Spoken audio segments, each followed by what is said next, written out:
Muito boa noite, meus queridos amigos do Centro Espírita Eurípides Barçanufo, aqui de São José do Rio Preto. É um prazer imenso estarmos juntos novamente para discutirmos doutrina espírita à luz do Evangelho do Senhor Jesus. Graças à tecnologia, estamos impedidos ainda da presença física, mas através dos equipamentos virtuais, que nos permite os encontros virtuais, estamos juntos e rogamos ao Senhor Jesus que nos abençoe a tentativa de reflexão e os abençoe por estarem gastando do vosso tempo junto de nós outros. A nossa proposta de reflexão na noite de hoje será em torno do episódio da transfiguração do Senhor Jesus. Porque todas as passagens do Senhor Jesus na Terra trazem no seu bojo, além das informações objetivas, informações subjetivas. As palavras do Senhor Jesus têm sempre interpretações mil. Emmanuel, o mentor espiritual de Chico Xavier, vai dizer que o Evangelho não é de particular compreensão, entendimento, interpretação. Haverá sempre possibilidades múltiplas, no sentido, evidentemente, do estado espiritual no qual nós nos encontramos se correlacionar com as passagens. E isto é muito importante que nós tenhamos em mente, porque os ensinos do Jesus, como ele mesmo disse, são palavras de vida eterna. Aliás, o próprio Cristo afirma que as minhas palavras não passarão. O mundo, sim. O céu e a terra passarão. As minhas palavras, não. São palavras do Senhor Jesus.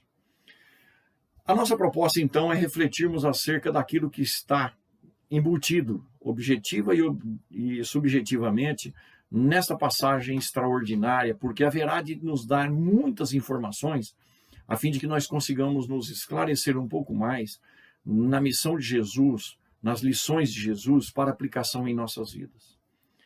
Esta passagem está gravada nos 3 primeiros evangelhos, somente o evangelho de João que não a traz.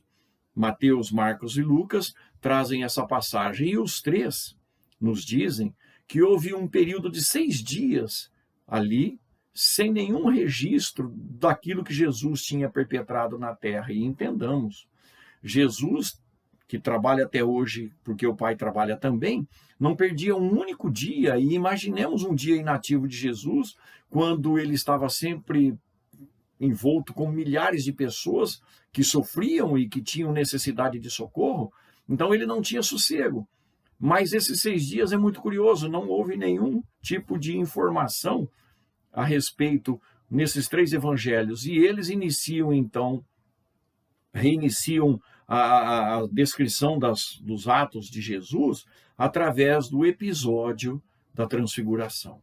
Do que se trata o episódio? Vamos fazer uma análise, evidentemente, naquilo que dá para ser feito e naquilo que nós intuímos, naquilo que nós tentamos expor, mas sempre haverá necessidade de nós meditarmos e meditarmos, estudarmos e estudarmos esta passagem como todo o Evangelho de Jesus, sempre com a ótica do espírito imortal, trazida por Kardec a nós outros através da codificação espírita. Naquele dia, dizem os evangelistas, o Senhor escolhe 3 apóstolos, Pedro, Tiago e João, os 2 irmãos Tiago e João, para subirem com ele o monte. E nós já poderíamos fazer um primeiro questionamento, por que só esses 3, se o tempo todo Jesus estava com a maioria, ou se não todos os apóstolos junto dele? Por que só esses 3 são convidados a subirem o monte para vivenciar uma experiência que propunha Jesus, e a que os outros não teriam direito de saber enquanto Jesus estivesse aqui na Terra encarnado? Porque ao descer do monte, ele vai proibir os seus apóstolos, os 3, de passar à frente aquilo que eles experimentaram no alto do monte. Somente era para ser tornado público quando ele, Jesus, já estivesse voltado para o mundo espiritual. Por que Jesus faria isso? Analisemos. Ele chamou os 3 porque a fenomenologia que seria colocada em prática lá no monte só seria possível de ser captada por aqueles que tinham competências mediúnicas para tal.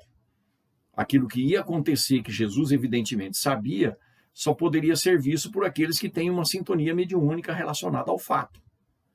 Por isso que ele chama só os três. Pedro é o mais voluntarioso de todos, né? E João é aquele que é considerado o espírito que Jesus amava, porque era o que mais tinha empatia com a doutrina de Jesus e com os seus sentimentos. Então, os três foram escolhidos por conta de eles terem condições de visualizar, de contextualizar, de aprender com aquilo que iria acontecer no alto do monte. O que é que aconteceu no alto do monte? Num determinado momento, quando eles já estavam na altura necessária, ou seja, no topo do monte, o Senhor Jesus se transfigura em luz. O que isso significa? O Senhor Jesus, com o poder, diríamos, ilimitado do seu espírito, porque ele é um com o Pai já, espírito puro, ele altera a composição físico-química do seu organismo físico, biológico, e também a essência das suas vestes, porque os evangelistas vão dizer que Jesus deixou-se ver na sua luminescência espiritual, ele se deixou ver na luz que o espírito dele emite quando está fora do corpo físico, ou mesmo no corpo físico, na luz que normalmente não era visível. Então Jesus, com o poder mental, sob o comando do seu espírito, ele altera o funcionamento biológico da sua constituição física, tanto quanto ele altera as possibilidades materiais das suas vestes, e elas, as vestes, se resplandecem tanto quanto o seu rosto se ilumina numa luminescência absolutamente extraordinária, o que assustou muito os apóstolos que lá se encontravam.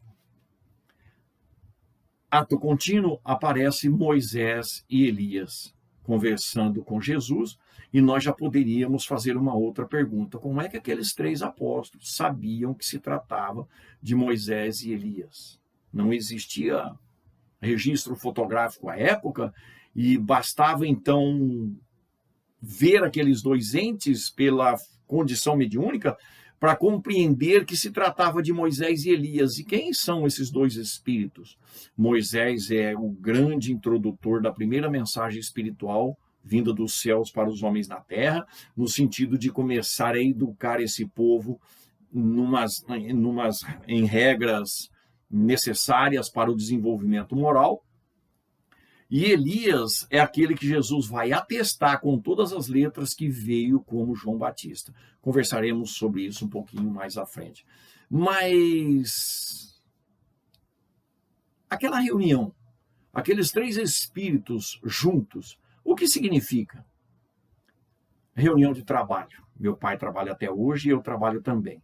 E aqueles dois espíritos, evidentemente por serem espíritos superiores, e Elias mais superior ainda do que Moisés, porque Jesus diz de Elias, falando sobre João Batista, que esse era o maior nascido até então na terra, ou seja, Elias era maior até que Moisés, à época pelo menos. Aqueles três espíritos não perdem tempo com futilidades. E eles trabalham, evidentemente, a favor e por Jesus. Consequentemente, aquele encontro ali dos três era uma reunião de trabalho, e não de futilidades, e não de matar saudade, e não de lidar com coisas do terra a terra. São os objetivos do Cristo, que são os objetivos maior do Pai, que estão em jogo, e aqueles dois seres especiais estão ali conversando com Jesus, no sentido de compreender cada vez mais e profundamente a vontade de Jesus, que é a vontade de Deus, e a vontade de Deus é que nenhuma das ovelhas que destinou a Jesus se perca, então está todo mundo trabalhando em benefício da humanidade ali. Mas quando os espíritos de Moisés e Elias estavam conversando com Jesus, dizem os evangelhos que uma nuvem os envolveu. E dentro dessa nuvem, antes dessa nuvem os envolver, ela veio fazendo sombra, o que significa dizer que era dia. E ela veio fazendo sombra e envolveu a todos. Envolveu Jesus, Moisés e Elias e os apóstolos. E num determinado instante, ouviu-se uma voz retumbante. Este é o meu filho amado, em quem me comprazo. A ele devereis ouvir. Ou seja, o fenômeno da voz direta, fenômeno estudado pela doutrina espírita, é um fenômeno em que vozes dos espíritos se fazem audíveis, utilizando-se evidentemente de ectoplasma de médiums que têm possibilidade de fornecê-lo. Aqueles 3 que estavam ali tinham condições para isso, de fornecer ectoplasma para que vamos dizer assim, uma aparelhagem vocálica poderia ser colocada a postos para que os espíritos fizessem acontecer o fenômeno da voz direta. Perfeitamente explicado por Allan Kardec em toda a codificação, notadamente no Livro dos Médiuns. A ele devereis ouvir. Ou seja, é um fenômeno que chama a atenção. Por quê? Porque aqueles apóstolos que já estavam acostumados a ouvir Jesus e já acreditavam nele, tinham mais uma experiência subjetiva no sentido de fazer acreditar que tudo aquilo que Jesus ensinava tinha lastro na proposta divina, que é quem enviou, e Jesus vai ser muito claro no seu evangelho, diz que ele não veio, palavras dele no evangelho de João, eu não vim pela minha vontade, mas pela vontade daquele que me enviou. E a minha alegria é fazer a vontade daquele que me enviou, disse Jesus. O que significa dizer que aquela voz deveria servir para que os apóstolos tivessem mais uma confirmação de que Jesus era o Messias que haveria de vir. E haveria de trazer todas as coisas, de que nosso espírito tinha possibilidade de entendimento à época, tanto que ele vai dizer que ele tinha muito mais coisas para ensinar, mas só lá na frente é que ele poderia, que nós poderíamos acessar essas informações, quando o Consolador viesse em nome dele, e nos esclarecesse sobre todas as coisas, nos fazendo lembrar das coisas que ele diz. Fenômeno de voz direta que faz-se presente por conta da necessidade que todos nós temos ainda dentro de nós outros de ver para crer. E isso aconteceu até mesmo entre os apóstolos com Tomé. Lembremos-nos de uma outra passagem do Evangelho. Jesus já havia voltado para o mundo dos espíritos e se apresenta no meio dos evangelistas e não está presente, claro, Tomé, que nós todos sabemos, e também Judas, que havia traído Jesus e havia já tirado a sua própria vida. Então estavam ali os 10 apóstolos e Jesus conversa com eles. Quando Tomé chega, eles disseram, o Senhor esteve conosco. Eu não acredito, disse Tomé, eu só acreditarei se eu colocar a mão do lado dele e meu dedo nas suas chagas nas mãos. Uma semana depois, Jesus torna a se corporificar no meio deles, Tomé já está no meio, e Jesus é objetivo. Tomé, coloque a tua mão aqui no meu lado. É como se Jesus falasse, sinta a realidade da perfuração a que fui objeto pela lança de Longinos, quando ainda estava na cruz. Longinos é o soldado romano que feriu Jesus com a lança. Golpe fatal para Jesus já perder a vida, porque já estava dando a hora de encerrar-se o dia.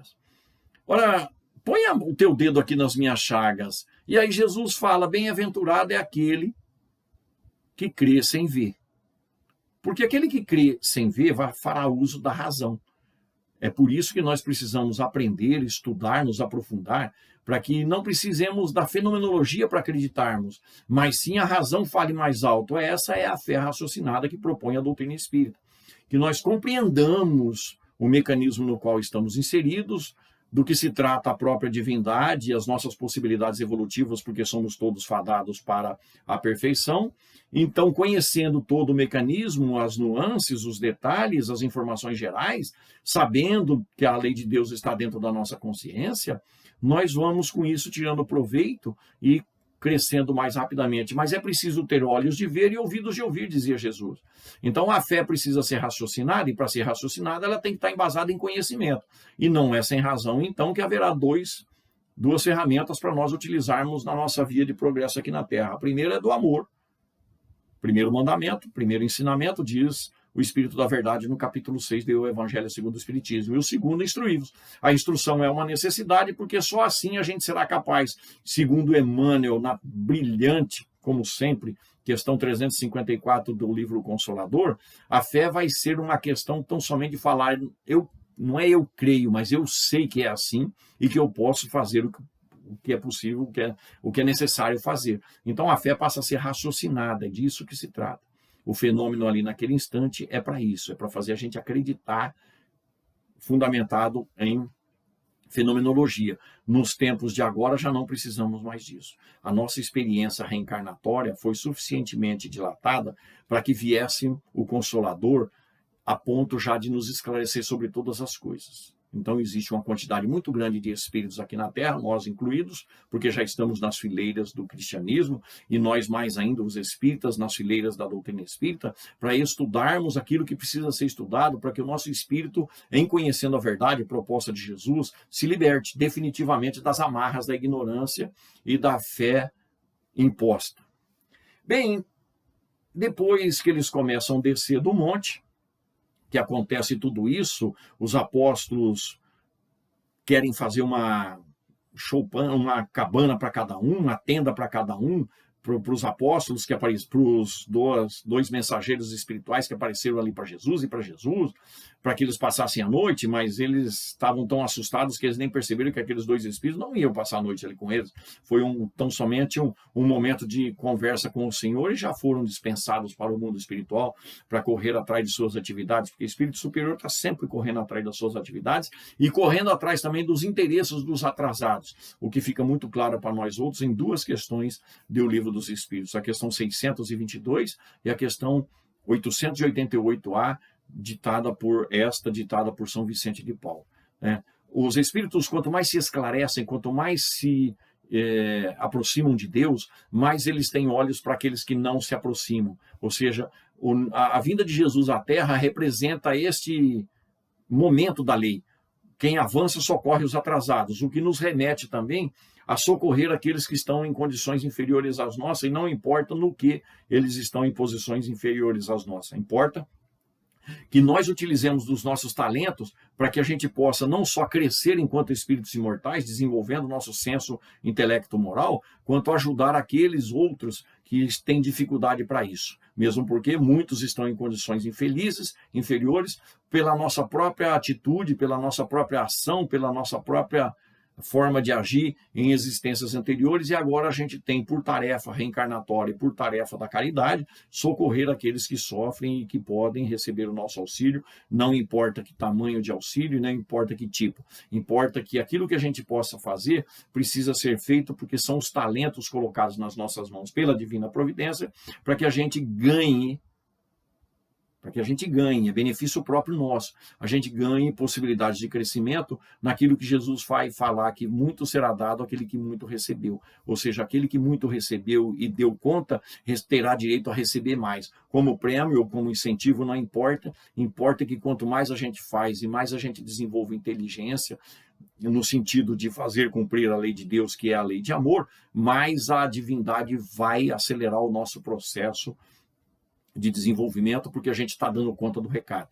Se não dermos conta do recado por inércia, por má vontade, a nossa própria consciência vai nos alertar sobre isso, nos acusar. É o juiz daquela parábola, daquele ensino de Jesus, não é? Reconcilia-te com teu adversário enquanto estás a caminho com ele, antes que ele te entregue ao juiz, e o juiz te coloque em nova prisão, e daí você não sai se não pagar até o último centil. Jesus está dizendo que a consciência nossa é o nosso juiz, e quando nós chegarmos no mundo dos espíritos, passarmos em revista toda a nossa existência e vermos que não fizemos por negligência, por preguiça, por má vontade o que precisava ter sido feito, nós teremos uma dor lancinante que nos custará muitas energias e um bom tempo no mundo dos espíritos, até que a gente esteja preparado para uma nova reencarnação.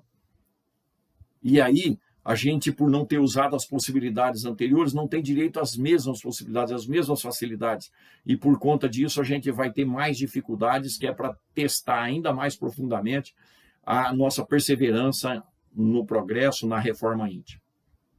De qualquer forma, a hora que eles estão descendo é quando eles vão questionar Jesus, a passagem é esta, a respeito de Elias, que estava escrito no Velho Testamento que ele viria, e Jesus, sim, está escrito que ele viria, e ele já veio. Ele já veio e não foi reconhecido, e fizeram tudo contra ele. Sem reconhecê-lo, disse Jesus. E os apóstolos compreenderam, então, letra do Evangelho, que ele estava falando de João Batista. João Batista reencarna, então, para anunciar Jesus. Para anunciar Jesus, só poderia ser um espírito superior, um espírito com força moral suficiente para causar um impacto com a sua atitude, com as suas ações, no sentido de apresentar Jesus e de dizer, como disse no Evangelho de João, que ele não era digno de amarrar as alparcas de Jesus. Eu não sou digno de amarrar as sandálias dele, disso. Ou seja, agora você já não deve me seguir. E uma das frases mais espetaculares do Evangelho de São João, no sentido daquilo que a gente precisa aprender, foi dada por João Batista quando ele fala: eis o Cordeiro de Deus, esse é o que haveria de vir, e agora é preciso que ele cresça e que eu diminua, o que significa dizer que nós outros, quando assumirmos o papel de cristãos na seara de Jesus, nós precisamos fazer com que nas nossas atitudes, nas nossas palavras, nas nossas ações, surjam a figura do Evangelho de Jesus, ou seja, a figura do próprio Mestre Jesus. E Paulo entendeu isso muito bem. Ele vai falar que já não é mais ele que vive no Cristo, é o Cristo que vive nele. Ou seja, ele já conseguia refletir toda a mensagem de Jesus no seu dia a dia, e essa deve ser a nossa proposta. Mas isso, para acontecer, é preciso as reencarnações, porque a gente não vai conseguir compreender isso numa única existência. Nós não vamos atingir a condição de espíritos superiores numa única existência. Haverá sempre a necessidade de desenvolvermos o nosso espírito, e as possibilidades da reencarnação da frente sempre serão correspondentes àquilo que nós fizemos das nossas possibilidades nesta existência. Isso está muito bem provado no Evangelho de Jesus, quando a gente vê aquela situação do cego de nascença, por exemplo, que Jesus cura ele aos 18 anos e os apóstolos perguntam: quem foi que pecou para ele nascer cego? Foi ele ou foram os pais dele? Ao que Jesus vai dizer: não foi ele, nem os pais. Ele veio assim para que nele se cumprisse aquilo que eu vim fazer na terra. O que significa dizer que aquele moço aceitou nascer cego para fazer parte do contexto das obras de Jesus e, claro, para estar descrito no Evangelho para ser ensinamento para nós outros. Aquele moço não tinha pecado para nascer cego, mas os apóstolos então já sabiam da reencarnação e sabiam que um erro cometido numa existência vem causar problemas em existências para frente. No tanque de Betesda, a mesma coisa. Paralítico de 38 anos, Jesus diz para ele: vai, não peques mais, para que algo de pior não te aconteça. Ou seja, pecado tem a ver com sofrimento físico, pois é disso que se trata. Se eu quiser um corpo melhor, aliás, nós podemos também ratificar isso em termos de doutrina espírita, nas questões 371 e 372 do Livro dos Espíritos, quando Allan Kardec pergunta sobre os deficientes mentais, ao que os espíritos dizem que não são seres inferiores, pelo contrário, muitas vezes são seres muito mais inteligentes do que nós imaginamos e que estão nessa condição por terem feito mau uso do equipamento biológico que tinham, a potência do cérebro e a capacidade de raciocínio que tinham. Não fizeram bom uso e vem agora obliterado nas suas possibilidades de exposição aqui na Terra, sendo taxados, portanto, de espíritos vinculados a um corpo deficiente mentalmente. Nós todos precisamos entender que nós estamos num processo evolutivo e que é preciso observar bem as ferramentas que nós temos nas mãos e tornarmos essas ferramentas úteis, pois foi isso que Elias fez e quando veio como João Batista, de novo ele fez o que estava proposto. Todos nós temos uma proposta reencarnatória, isso está muito claro lá no Evangelho de Jesus, no famoso diálogo com Nicodemos, o doutor da lei. Aliás, Nicodemos nos dá uma lição de racionalidade. Ele, como doutor da lei, não acreditava ainda que Jesus era o Messias que eles estavam aguardando. Mas uma coisa ele sabia, e ele disse isso para o Cristo: ninguém pode fazer as coisas que você faz se Deus não estiver junto. Ou seja, era evidente que tudo aquilo que Jesus fazia eram coisas que ninguém havia feito. Então a razão lhe dava por norte a ideia de que somente com Deus junto, e por isso quando Jesus falava eu e o Pai somos um, né, ele conseguia convencer seres como Nicodemos, que embora sendo um judeu doutor da lei, via aquilo que era a realidade, e contra fatos não há argumento.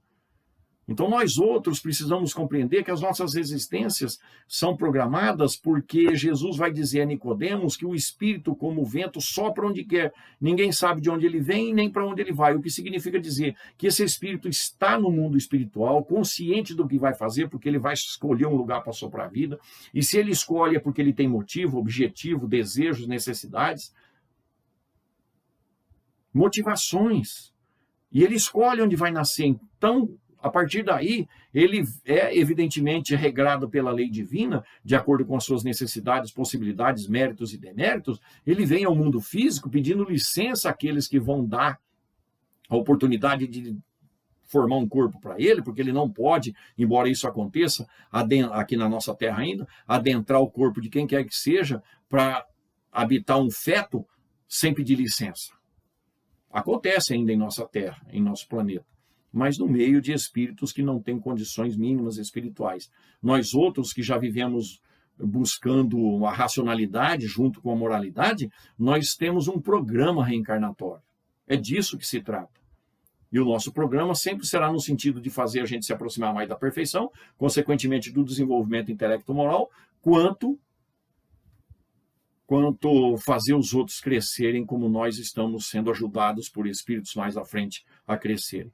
Então, quando descem do monte e eles falam da reencarnação de João Batista e de Elias, Jesus diz para eles não contarem o fato para ninguém até que ele estivesse já voltado para o mundo dos espíritos, ou seja, não cause nenhum tipo de transtorno. Talvez nós poderíamos aqui, a título de reflexão, dizer, tão somente para que os outros apóstolos não se sentissem magoados, feridos no seu orgulho e fosse ter com Jesus. Por que você não levou a gente? Por que não me levou? Por que não levou fulano? Né? Ou também poderíamos pensar em termos que é muito mais fácil você segurar um segredo em 3 do que segurar um segredo em 12. Mas não importa, isso não é importante. Importante que Jesus pede, chama-nos a atenção e nós é que temos que raciocinar a respeito para ver o que é que dá para tirar de aprendizado nessa passagem. Quando Jesus chega lá embaixo, uma outra condição se nos apresenta. Jesus vai ser procurado por um pai aflito. E este pai aflito, lhes propõe o seguinte: Mestre, eu apresentei o meu filho para os teus apóstolos e eles não conseguiram curá-lo. Se tu podes fazer alguma coisa, faça, porque o espírito está tentando matá-lo. Tenta jogá-lo no fogo, tenta jogá-lo na água para morrer afogado. E eu estou sofrendo e o filho também está sofrendo. Me socorre. Ao que Jesus vai exclamar: ó, gente incrédula, ó, gente de pouca fé, até quando vos sofrereis? Até quando estarei convosco? Jesus está dizendo que existem coisas que nós deveremos aprender a fazer, porque se ele não estiver aqui, quem tem que fazer somos nós. Então ele está falando: ó, geração incrédula, até quando eu tenho que resolver os problemas que vocês causaram e que vocês têm que solucionar? É disso que se trata. Então o que é que está faltando em nós? Esclarecimento, prática daquilo que conhecemos já como realidade, desenvolvimento da prática. E Jesus então trazei o menino aqui. Ele admoesta o espírito sai do menino. Os apóstolos correm a perguntar a Jesus: Senhor, por que nós não conseguimos afastar este espírito? Por causa da vossa pouca fé. Se tiverdes fé do tamanho do grão de mostarda, direis a este monte: sai daqui, lança-te para lá, e ele o fará. E acrescenta Jesus: mas esta classe de espírito só com jejum e oração. Do que Jesus está falando? Fé. Se aqueles apóstolos não tinham, que eram os ajudantes mais próximos de Jesus, que estavam ali bebendo da fonte mais cristalina que se tem notícia, em primeira mão, se eles não tinham a fé do tamanho de um grão de mostarda, quantas andas a nossa fé? Então a lição é: fé é raciocinada, como dissemos há pouco. Então nós precisamos raciocinar porque já temos condições intelectuais para isso. E com boa vontade, para que a gente possa ouvir a intuição daquilo que precisa ser ouvido de acordo com as nossas possibilidades de entendimento. Mas quando Jesus acrescenta jejum e oração, Jesus está falando do jejum que é físico? Quanto mais eu jejuar, mais eu afasto espíritos? Não.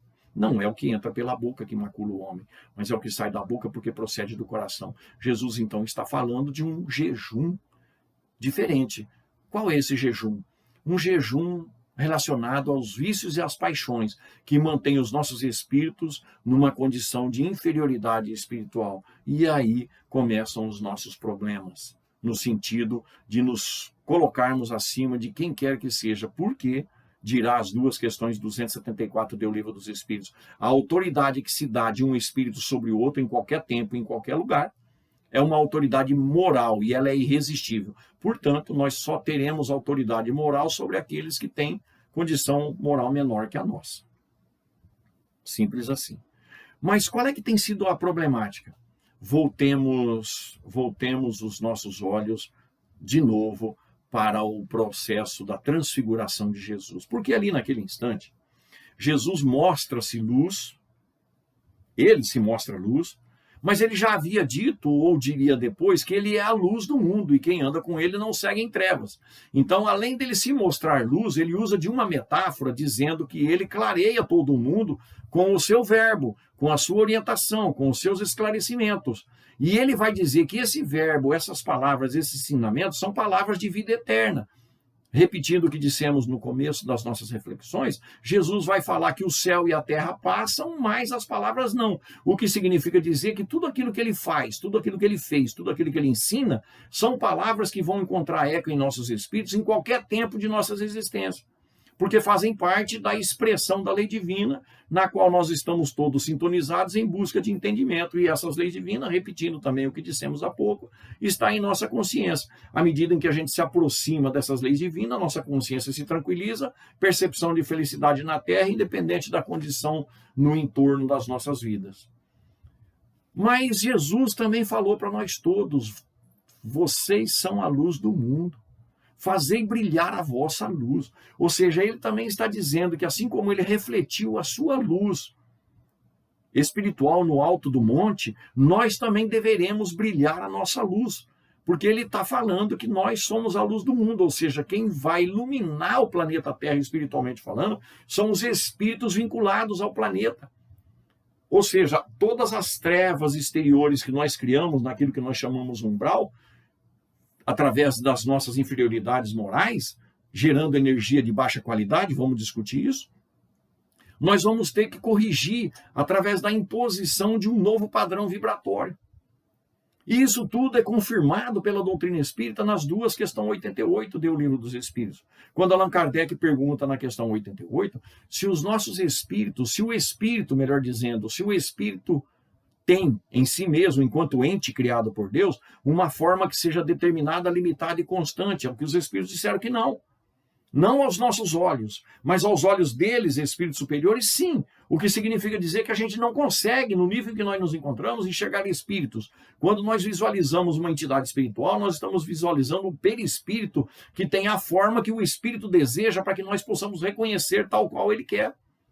Nós vemos o perispírito, não o espírito que está lá dentro. Quem vê espírito são espíritos superiores.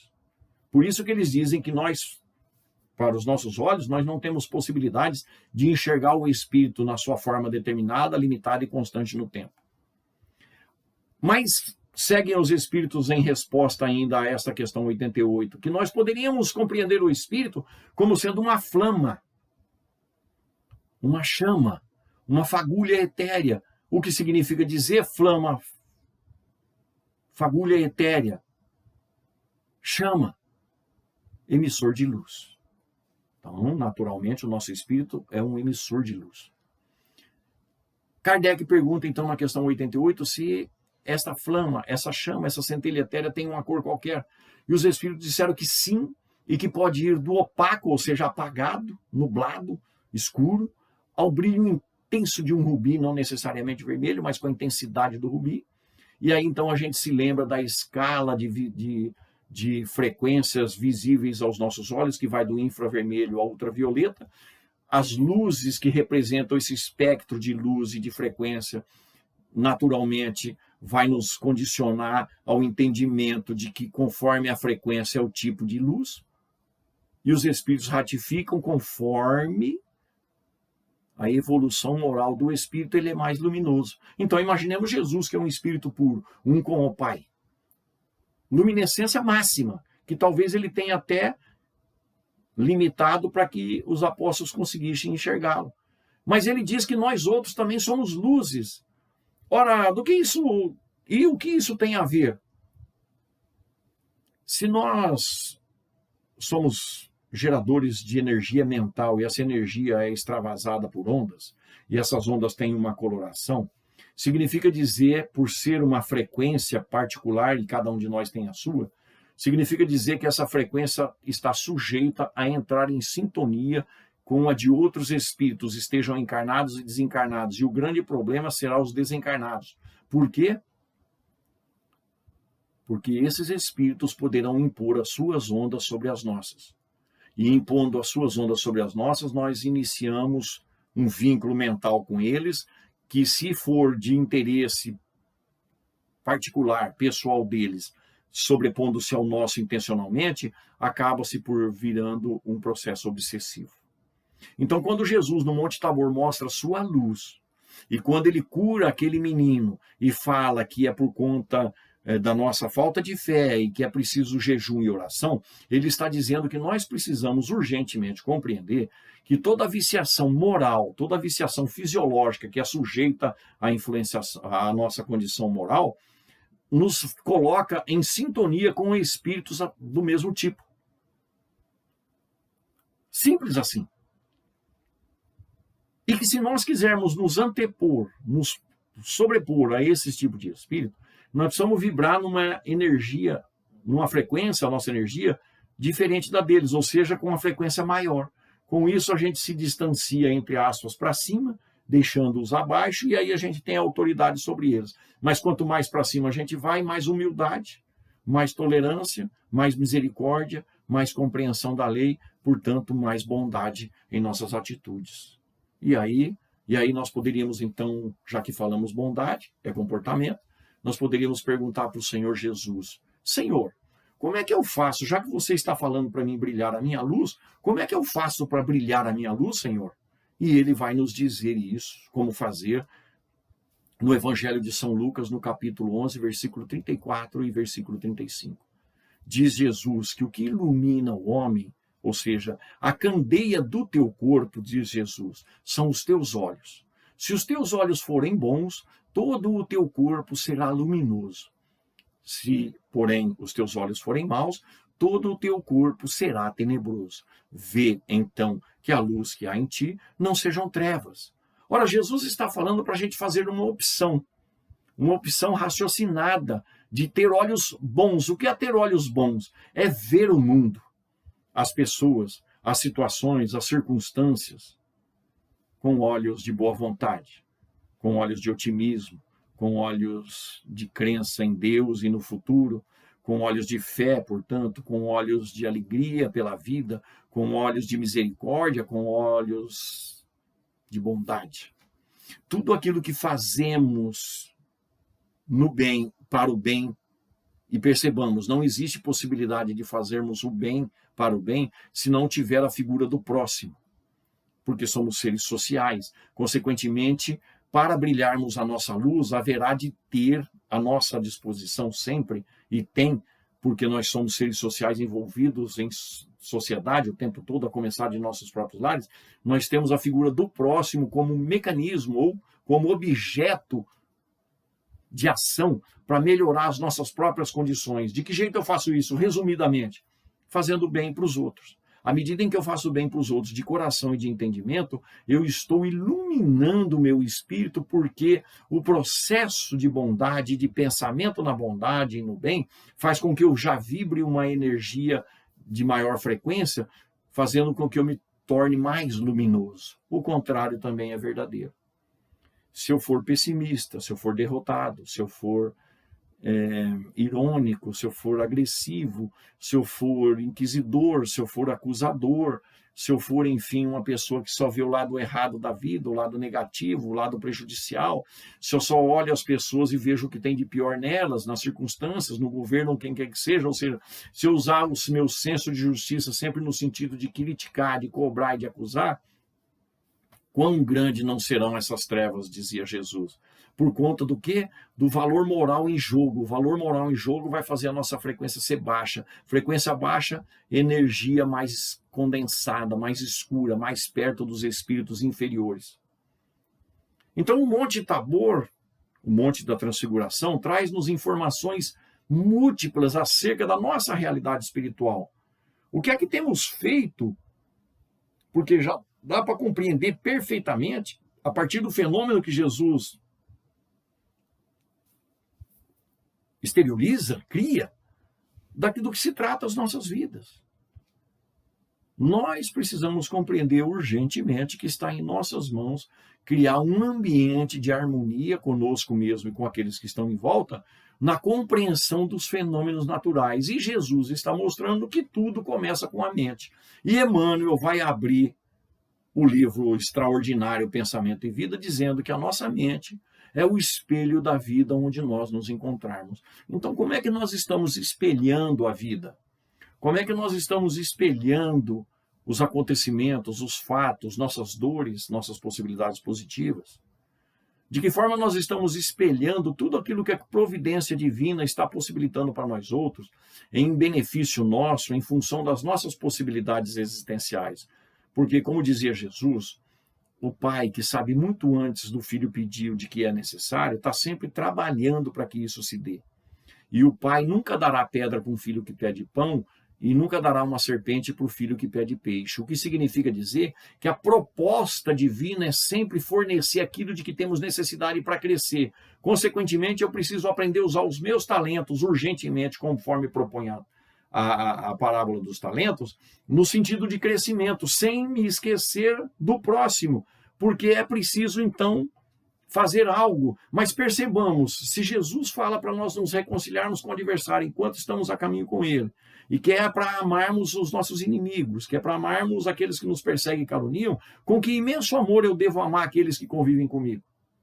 Os meus amigos, os familiares que a justiça divina colocou dentro do meu pacote reencarnatório para me beneficiar e, ao mesmo tempo, eu beneficiá-los. Eu preciso pensar urgentemente em causar um impacto de bem-estar naqueles que convivem comigo, mas também já não posso mais esquecer aqueles que não convivem comigo. Por quê? Porque em outras existências para trás eu já convivi com muita gente que não está aqui agora, mas está aí correndo atrás dos seus interesses, evolutivamente falando, e eu não os reconheço. E outros tantos virão na próxima existência. Aliás, nessa eu nasci com essas pessoas, me convivo com essas pessoas, e muito provavelmente uma grande parte delas não estarão presentes comigo em outras existências. Bastará dar uma estudada no capítulo 14 do Evangelho segundo o Espiritismo, na magistral mensagem de Santo Agostinho a respeito do processo reencarnatório sob o título A Ingratidão dos Filhos e os Laços de Família. Eu já preciso começar a pensar para o lado de fora, porque eu não sei com quem eu vou reencarnar, para quem eu teria que pedir para reencarnar. E nas minhas possibilidades de socorrer através da caridade prática, muitos que me amam e que eu amo de outras vidas, mas que agora eu não consigo identificá-los por conta das nossas necessidades reencarnatórias, poderão vir precisar de mim, e eu preciso ajudá-los naquilo que é possível. Eu não posso mais reter os meus atributos, os meus valores, os meus talentos, impedindo que essas pessoas sejam beneficiadas, porque senão lá na frente a minha consciência vai me acusar. Na minha possibilidade de socorrer um ser que eu amava e que ele me ama, ele não foi socorrido porque eu não enxerguei nele alguém justamente querido ao coração. Então nós já precisamos pensar lá fora. É nesse sentido que Jesus vai dizer então no seu evangelho que a seara é muito grande e poucos são os trabalhadores, porque a maioria de nós ainda fecha o seu entendimento tão somente na família consanguínea, nos seus agregados naturais, e esquece o mundo lá fora, porque a gente não se lembra que a gente ainda vai ter que frequentar esse mundo. O que Jesus está falando? Que nós precisamos nos transformar em trabalhadores da última hora, que devido a 2000 anos ter se passado, já não é mais a última hora, talvez seja os últimos minutos, ou talvez o último minuto. O que significa dizer que eu preciso me investir de cristão de verdade e começar a correr atrás de atender às vontades de Jesus. E a vontade de Jesus não é outra senão fazer com que os pecadores, os sofredores, se arrependam e se fortaleçam na fé para chegar a paragens maiores, melhores. Nós nunca estivemos tão bem quanto estamos agora, disse Sansão, está no Evangelho segundo o Espiritismo, para os membros da Sociedade Parisiense de Estudos Espíritas. E se nós trouxermos para agora essa frase de Sansão, nós nunca, enquanto humanidade, estivemos tão bem quanto estamos agora. Por quê? Porque nunca existiram tantas entidades trabalhando na implantação do bem na Terra, na melhoria da dignidade humana, quanto nós temos agora. centenas, se não milhares e milhares e milhares de ONGs no Brasil e no mundo trabalhando, inclusive do Brasil para o mundo, vide Fraternidade Sem Fronteira e outros mecanismos aí de atuação internacional.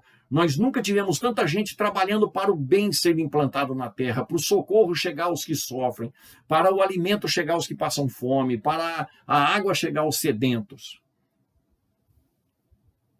Pergunta natural: em qual dessas entidades nós já estamos colaborando com Jesus para melhorar o mundo, já que somos nós, em desenvolvendo a nossa luz, é que vamos iluminar o mundo. Vós sois a luz do mundo, fazei brilhar a vossa luz. Então já passou da hora, se não já não estivermos, e se estivermos, precisamos intensificar, já passou da hora de sermos cristãos efetivamente. Não ficar só na letra, só no discurso, e partir para a prática, e não só dentro de nossas casas, no mundo lá fora. E não precisa ser só aquela questão religiosa, é só aquela etiqueta religiosa, é só esse ou aquele rótulo religioso. Não. Existem infinidades de entidades não governamentais sem vínculo religioso, trabalhando para melhorar a dignidade humana. Todas elas têm sido muito úteis para melhorar a qualidade de vida na Terra, porque em trabalhando para melhorar a qualidade de vida na Terra, nós estaremos trabalhando em sintonia com o Senhor Jesus. É disso que se trata e é para isso que nós somos chamados. Progredir enquanto espíritos, não nos esquecendo que assim como Jesus lá na ponta está nos puxando através dos outros espíritos que vêm obedecendo aos seus comandos, temos nós que fazer o mesmo com aqueles que estão atrás de nós outros. Meus amigos, meus irmãos, todas essas reflexões surgem de sermos luzes que Jesus mostra no Monte Tabor, tanto quanto anuncia que somos a luz do mundo. Tanto no sentido construtivo, entre aspas, do nosso espírito, quanto nas possibilidades que nós temos nas mãos para iluminar a vida alheia, a começar de dentro de nossas próprias casas, nosso primeiro desafio, nosso primeiro compromisso. Percebamos que as mensagens contidas nos Evangelhos de Jesus têm infinitas possibilidades de entendimento, têm infinitas possibilidades de aprendizado. É nesse sentido que nós precisamos nos instruir sempre. É nesse sentido que a gente não pode perder a oportunidade de estudarmos não só a doutrina espírita, mas irmos também na fonte do Evangelho, para que junto com a doutrina espírita a gente identifique aquilo que é necessário e possível ser identificado pelo nosso espírito. O Espírito da Verdade vai dizer, repetido, amai-vos e instruí-vos. É disso que se trata. Amar é representar Jesus na Terra. Instruir-se não é só na doutrina espírita, o Espírito da Verdade ou de verdade não disse isso, ele disse para a gente se instruir. Mas como é que nós vamos aproveitar as potencialidades do nosso espírito se nós não soubermos o que é o nosso espírito, no que ele está inserido, quais são as leis que regem a existência e o destino desse espírito? É preciso estudar doutrina espírita na fonte, na codificação e, evidentemente, nas obras reconhecidamente confiáveis que estão à nossa disposição aqui já no mundo físico. Compreendamos definitivamente, só há uma solução. Seguirmos sempre para frente, otimistas, confiantes, operosos, sempre com Jesus, mas nunca sem Kardec. Nunca. Muitíssimo obrigado a todos. A nossa mais profunda gratidão pelo convite que nos foi feito para refletirmos acerca de Evangelho e doutrina espírita. Que o Senhor Jesus os recompense por terem nos acompanhado até aqui. Rogamos ao Senhor que os abençoe e aos seus lares, tanto quanto somos gratos a Jesus por nos abençoar, ao anjo protetor que nos intui para que nós possamos refletir naquilo que precisa ser refletido. E fiquem em paz. Sempre com Jesus, nunca sem Kardec. Até breve.